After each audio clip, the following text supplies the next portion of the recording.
Hello everyone, जय हिंद दोस्तों। स्वागत है फिर सब सभी लोग का हमारे इस नई वीडियो में। तो दोस्तों स्पेशली बहुत सारे कैंडिडेट्स का ये समस्या आ रहा था कि sir specially CIA safe constable fireman की जो वैकेंसी 1149 पोस्ट की थी, सर इसका जो रिजल्ट है ये कब जारी किया जाएगा। और स्पेशली स्टूडेंट परेशान थे कि इसका सर जो सेफ स्कोर है पेपर देने के बाद काफ़ी सारे लोग का स्कोर हो रहा है कि जो कि आपका अच्छा खासा है, किसी किसी का स्कोर कम है। तो ये भी स्टूडेंट परेशान थे कि सर सेफ स्कोर क्या माना जाएगा।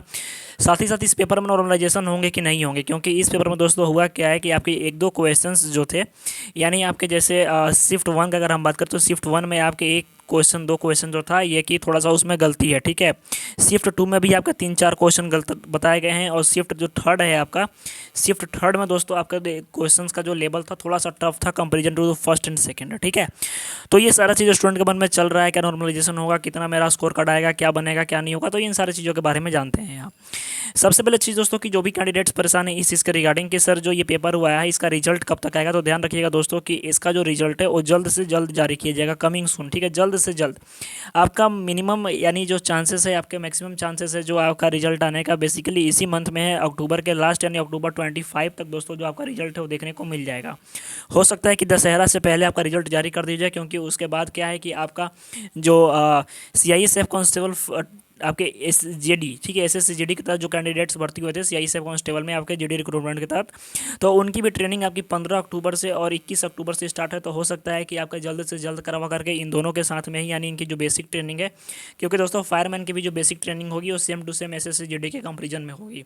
तो मे भी चांस है कि जल्द से जल्द हो सकता है कि आपका जो रिजल्ट है ये 10 तारीख के आसपास दे दिया जाए और आपका मेडिकल भी कंडक्ट करवा करके आपका रिजल्ट फाइनली इस मंथ तक या फिर अगले मंथ तक क्लियर कर दी जाए, जिसके बाद से आप दोनों लोग साथ ही में मीन्स की जीडी वाले और फायरमैन वाले साथ ही में जो ट्रेनिंग के लिए हो इन्वॉल्व हो सको, ठीक है। तो दोस्तों बस स्टूडेंट पूछ रहे थे कि सर इसमें जो पेपर हुआ है इसमें सेफ स्कोर क्या रहेगा हर एक कैटेगरी का। तो बेसिकली दोस्तों जो भी पेपर दे करके आए हैं कैंडिडेट्स, इनमें से एवरेज स्कोर देखा जा रहा है। तो सबसे पहले चीज़ की आपको मैं क्लियर कर दूं कि कट ऑफ के रिगार्डिंग परेशान है स्टूडेंट की सर जो इसका कट ऑफ है क्या इसका स्टेट वाइज बनेगा, ठीक है, क्या इसका कट ऑफ जो है स्टेट वाइज बनेगा या फिर इसका जो कट ऑफ है ये ऑल ओवर इंडिया बनेगा। तो बेसिकली दोस्तों जो इसका कट ऑफ है ऑल ओवर इंडिया बनेगा, यानी पूरे स्टेट को मिला करके इसका कट ऑफ बनेगा हर एक कैटेगरी का। इसमें स्टेट वाइज सीट नहीं थी, ठीक है। तो बेसिकली अगर आप किसी भी स्टेट से बिलोंग करते हो और इस पेपर में मिनिमम मान के चलता हूँ मैं कि 75 प्लस स्कोर करके आए हो, अगर आप 75 प्लस अगर आप स्कोर करके आए हो, ठीक है, इतना अगर आपका स्कोर हो रहा है, चाहे आप किसी भी कैटेगरी से हो, general, EWS, ST, ST, OBC, किसी भी कैटेगरी से अगर आप हो, अगर 70 या फिर 75 प्लस या फिर 70 प्लस अगर एससी एसटी वाले हो, अगर 70 प्लस है, ठीक है, एससी एसटी वाले हो, अगर आपका अगर 70 प्लस भी है अगर आपका स्कोर, तो भी आप सेफ जोन में हो, बिल्कुल सेफ जोन में हो, कोई उतना आपके ऊपर प्रॉब्लम होने वाली बात नहीं है। हालांकि ये बात अलग है कि आपका कट ऑफ जो है वो हाई जाएगा, लेकिन 70-75 वाले सिर्फ इस सिचुएशन में है, इस केस में है कि उनका ग्रेजुएशन होने के बाद हो सकता है कि नंबर उनका बढ़े, 2-3 नंबर उनका इंक्रीज करे, तो 2-3 नंबर बहुत ज़्यादा अहमियत रखता है इस वैकेंसी में, ठीक है। वैकेंसी आपकी 1149 पोस्ट की है, यानी लगभग 1200 पोस्ट की, 1150 पोस्ट की आपकी वैकेंसी है। तो वैकेंसी भी अच्छी खासी है, उतनी ज़्यादा नहीं है। और मेडिकल का जैसे ही आपका कॉल लेटर आएगा, यानी मेडिकल के लिए जो कैंडिडेट सेलेक्ट किए जाएंगे, तो उसके बाद सारा आंकड़ा क्लियर हो जाएगा, ठीक है। लेकिन फिलहाल अगर आपका 75 प्लस स्कोर है और अगर एससी एसटी से हो आपका 70 प्लस भी स्कोर है, तो आप बिल्कुल सेफ जोन में हो, ये चीज़ ध्यान रखिएगा, ठीक है।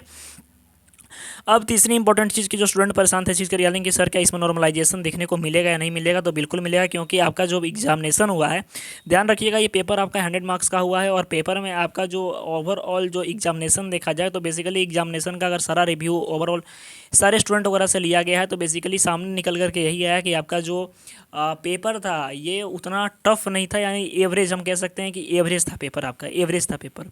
लेकिन जो शिफ्ट थर्ड है, ठीक है, शिफ्ट थर्ड जो पेपर हुआ था, शिफ्ट थर्ड का जो पेपर है ये थोड़ा सा टफ था, ध्यान रखिएगा। शिफ्ट थर्ड वालों का जो पेपर था थोड़ा सा टफ था, इसमें कोई राय नहीं है कि आपका जीके जीएस के सेक्शन भी कुछ टफ थे, कुछ मैथ वगैरह भी टफ था। अगर आप पेपर दिए हो तो आपको पता होगा। लेकिन शिफ्ट 1-2 में क्या है कि कुछ क्वेश्चन जो हैं उसमें गलत है, यानी आंसर जो है गलत किया है सीआईएसएफ ने, तो उसका जो नॉर्मलाइजेशन का मार्क्स है ये आपको ऐड होगा, ये 100% आप श्योर रहो, ठीक है। तो बेसिकली दोस्तों आपका अगर आपके मन में फिर भी इसके अलावा और कोई कन्फ्यूजन कोई डाउट है तो आप कमेंट कर सकते हो, लेकिन निश्चिंत रहो कि अगर आपका 75 प्लस स्कोर है तो आपका सिलेक्शन होने के चांसेस बिल्कुल हैं, ठीक है। तो आई होप दोस्तों कि सारी जानकारी आपको समझ में आ गई होगी। तो मिलते हैं नेक्स्ट वीडियो में, तो धन्यवाद, जय हिंद।